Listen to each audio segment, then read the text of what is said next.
Welcome everyone to the deep dive. Great to be here. So today we're plunging into something pretty fascinating, manifestation, but maybe from an angle you haven't really considered. Yeah, it goes a bit deeper than the usual techniques. Exactly.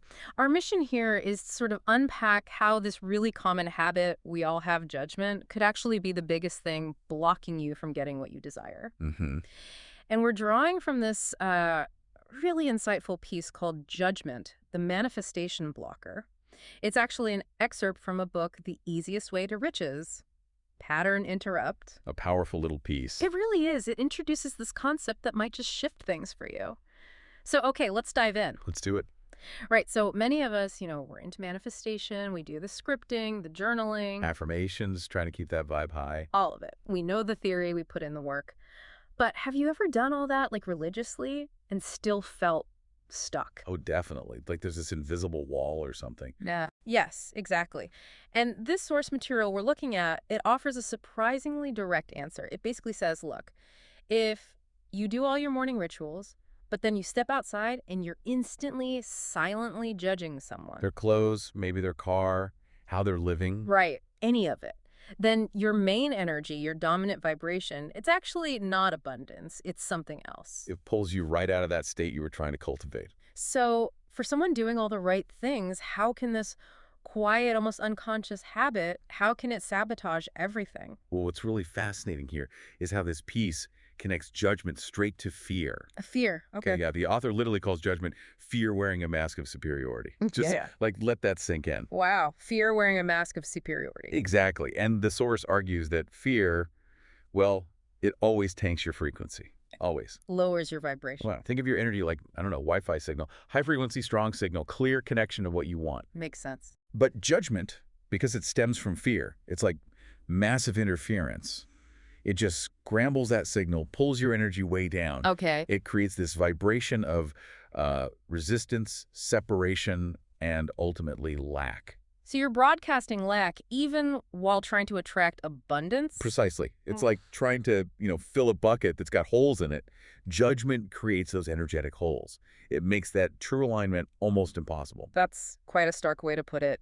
The source says flat out, you can't judge and manifest at the same time. It's pretty direct, yeah. And when you really think about your own day, those fleeting thoughts, the silent observations we all make, it really makes you pause. It does. It forces a bit of self-reflection. What does this really mean for moving forward? And for me, this next bit, this insight really started to shift things because it challenges how we usually think about like self-blame and improvement. Yes. This is where the source offers something I think is incredibly helpful. It removes the blame. Removes the blame. How so? It basically says, look, this judgment thing, it's not actually your fault. Oh, interesting. Yeah. It's described as a subconscious loop, even a survival pattern. A survival pattern. Okay. And if we connect that to the bigger picture, thinking about it that way, it lets you approach it with more compassion, instead of beating yourself up. Right. So it's not about feeling guilty for having judgmental thought. Not at all. It's about understanding where it comes from. That distinction feels really important. Survival pattern. Can you elaborate a bit on that? Like, how could judgment, which seems so unhelpful for manifestation now, have actually helped us survive in the past? Absolutely. So when the source calls it a survival pattern, it's suggesting that way back, maybe evolutionarily or even just in our own childhoods, judging things without, quickly sizing people up, categorizing situations, it had a purpose. Like friend or foe, safe or unsafe. Exactly. Quick assessments for potential threats. It was a basic protective mechanism for our more primitive brain functions. Okay, that makes sense from a historical perspective. But the thing is, in our complex modern world, that same automatic programming often doesn't serve us anymore. It's become, maladaptive. So it keeps us stuck in fear. Right. It's reactive, it's fear-based, and it keeps us feeling separate, which is the opposite of the connection needed for, say, abundance. So recognizing it as a pattern isn't an excuse. Not at all. It's about understanding the root, and that understanding frees you from the shame cycle. It lets you address it with awareness, like the source says, rather than just feeling bad about it. Which enables that shift from guilt to just seeing it, recognizing the pattern. Precisely. from self-blame to simple awareness. Okay, so if judgment is this old loop, this pattern that's now getting in our way, what do we do about it? How do we actually break free? Well, this is where the source introduces the solution it proposes, something called a pattern interrupt. A pattern interrupt. Okay, sounds like what it says on the tin, like hitting a reset button. Sort of, yeah. Imagine it like a mental detour sign for your brain, specifically designed to catch that judgment loop right as it starts. Interesting. And how does it work, according to the source? It's described quite simply as the easiest way to shift your subconscious on the spot. The easiest way. That sounds ambitious for subconscious stuff. It does, but the key things about it are, and I quote, no shame, no force, just awareness and choice. No shame, no force. I like the sound of that. Me too. And it does raise that question, how can something seemingly simple be so powerful against these deep patterns? Yeah, how? Well, the idea is it's about intervening in the moment, right when the pattern kicks in. Instead of letting that judgmental thought run wild subconsciously, You catch it. you catch it. And the pattern interrupt gives you a specific, immediate way to consciously choose something different, to redirect that energy right then and there. So you're actively creating a new neural pathway almost in real time. That's a good way to put it, yeah. You're rerouting the energy flow. And the source really emphasizes this isn't just like a quick technique. It calls it not just a method, but the missing piece. The missing piece in the whole manifestation puzzle, yeah. Which is why it's central to the book it comes from, The Easiest Way to Riches, Pattern Interrupt.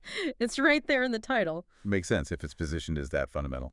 So bringing this back to you, the listener, what does this actually mean for you right now? The source puts it pretty boldly. With this tool, the judgment ends now. Your manifestation begins here. Powerful assertion. It really is.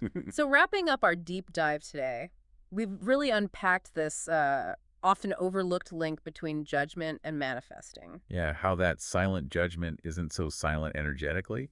It creates resistance, Yeah. lack. Directly blocking abundance.